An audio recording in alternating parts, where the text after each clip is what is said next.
दोस्तों, आज मैं फिर से आपको एक नई कहानी सुनाने जा रही हूँ जिसका शीर्षक है कागज के टुकड़े। राहुल के पिता ने मंडी में अपनी दुकान पर जाने से पहले एक बार फिर से उसे उठाने के प्रयास से कहा कि बेवकूफ़ इंसान, अगर इसी तरह जिंदगी में सोता रहेगा तो सारी उम्र कुछ भी हासिल नहीं कर पाएगा। हजारों बार समझा चुका हूँ कि यदि अपनी जिंदगी को संवारना है तो सुबह जल्दी उठा कर, लेकिन मुझे लगता है कि तू कभी नहीं सुधर सकता। राहुल ने बिस्तर पर लेटे लेटे ही कहा, यदि सुबह जल्दी उठकर ही हर कोई अमीर बन सकता तो फिर हमारा अखबार वाला और दूध वाला दुनिया के सबसे अमीर इंसान होते। अब इससे पहले कि राहुल की इस बात पर सारे घर में हंगामा होता, राहुल की माँ ने अपने पति को किसी तरह शांत करके ठंडे मन से दुकान पर भेज दिया। कुछ ही देर में राहुल की माँ उसके लिए नाश्ता बनाकर किसी जरूरी काम से बाहर चली गई।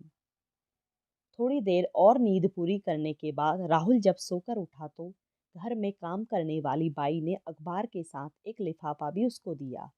साथ ही माफी मांगते हुए उसने कहा कि रात को आप किस समय घर आए मुझे मालूम ही नहीं पड़ा, वरना यह चिट्ठी रात को ही दे देती। राहुल ने खुशी खुशी उस लिफाफे को खोलने के साथ बाई को एक कप गर्मा गर्म चाय लाने के लिए भेज दिया।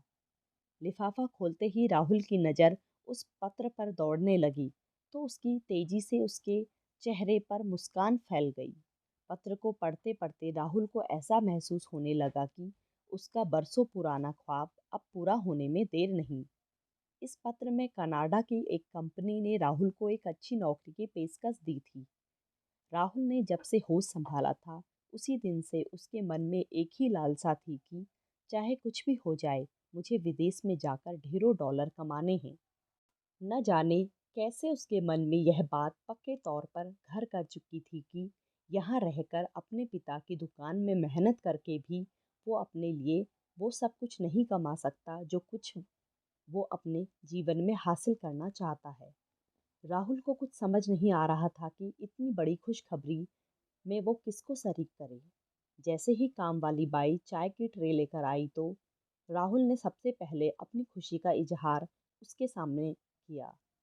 लेकिन राहुल को हैरानी उस समय हुई जब उसने देखा कि इतनी बड़ी खबर सुनने के बाद भी उसके चेहरे के हाव भाव में कोई बदलाव नहीं हुआ। मुबारक देना तो दूर, उल्टा बाई ने राहुल से कहा कि भगवान का दिया हुआ सब कुछ तो तुम्हारे पास है। अच्छा घर, गाड़ी और सबसे बड़ी चीज़ तुम्हारे माँ बाप तुम्हारे साथ हैं। फिर भी तुम यह सब कुछ छोड़कर दूर परदेश में जाने की बात क्यों सोच रहे हो? राहुल ने नाराज होते हुए कहा कि तुम तो ठहरी अनपढ़, तुम क्या जानो कि दुनिया क्या होती है। मैं अपनी सारी जिंदगी अपने पिता की तरह उस दुकान पर नहीं गुजार सकता।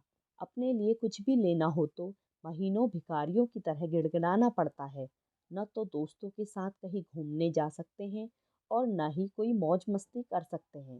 बस सारा दिन सले गड़े फल और सब्जियों के बीच अपनी जिंदगी भी खत्म करते रहो। जरा सी कोई गलती हो जाए तो कई दिनों तक गालियां सुननी पड़ती हैं। राहुल के मन की निराशा को अच्छे से भांपते हुए बाई ने कहा कि बच्चे जब कभी भी कोई गलती करते हैं तो माँ बाप उन्हें गुस्सा करते हुए जरूर कई बार कुछ बुरा भला कह देते हैं, लेकिन यह सब उनकी जुबा पर होता है, उनके मन में कुछ नहीं होता। माँ बाप अपने बच्चों से कभी नाराज हो ही नहीं सकते। अभी तक तुम सिर्फ अपने लिए सोच रहे हो, क्या तुमने एक बार भी सोचा कि हमें उनके बारे में भी कुछ करना चाहिए, जिन्हें हम जिन्हें जिन्होंने हमें पाल पोस कर इतना बड़ा किया है। यही जज्बा हमें जिंदगी में असल प्यार का मतलब समझाता है। बेटा, एक बात कभी मत भूलना कि हमारे रिश्ते होते हैं प्यार करने के लिए, पैसा होता है उपयोग करने के लिए। लेकिन मुझे अफसोस है कि तुम्हारे जैसे बच्चे प्यार तो पैसे से करने लगते हैं और रिश्तों का उपयोग अपने स्वार्थ के लिए करना शुरू कर देते हैं। भगवान की नज़र में भी वो इंसान बड़ा नहीं है जो करोड़ों रुपए कमाता है, बल्कि वो इंसान बड़ा है जो करोड़ों न सही कुछ लोगों का ही दिल जीतने में कामयाब हो जाता है। राहुल, तुम मेरे बच्चों की तरह हो, इसलिए तुमसे कह रही हूँ कि जब कभी हमारी जेब खाली होती है तो वो हमें बहुत कुछ नया सिखाती है, परंतु जब जेब में ज़रूरत से अधिक पैसे आ जाएं, तो अपने साथ हजारों बुराइयों को लेकर आती है। इसलिए घर छोड़ने से पहले जो भी फैसला करना, बहुत सोच समझ कर करना। बाई की यह सारी बातें राहुल को जहर की तरह लग रही थी। उसने उबलते हुए कहा कि अब तुम अब मुझे तुम जैसे नौकरों से यह सीखना पड़ेगा कि मुझे अपना भविष्य बनाने के लिए क्या करना चाहिए और क्या नहीं। इससे पहले कि राहुल बाई को कुछ और अपशब्द कहता, उसकी माँ घर के अंदर दाखिल हुई। राहुल की सारी बातें सुनने के बाद उन्होंने अपने बेटे से कहा कि तुम तो काफ़ी पढ़े लिखे हो, फिर भी तुम इस प्रकार की भाषा का प्रयोग कैसे कर रहे हो? तुम्हें क्या यह भी बताने की ज़रूरत है कि हमें सदैव यह ध्यान रखना चाहिए कि जो कुछ हम बोल रहे हैं, उसका सामने वाले व्यक्ति पर क्या प्रभाव पड़ेगा। हमें कभी भी उन शब्दों का प्रयोग नहीं करना चाहिए जो हम यह नहीं चाहते कि दूसरे हमारे लिए करें।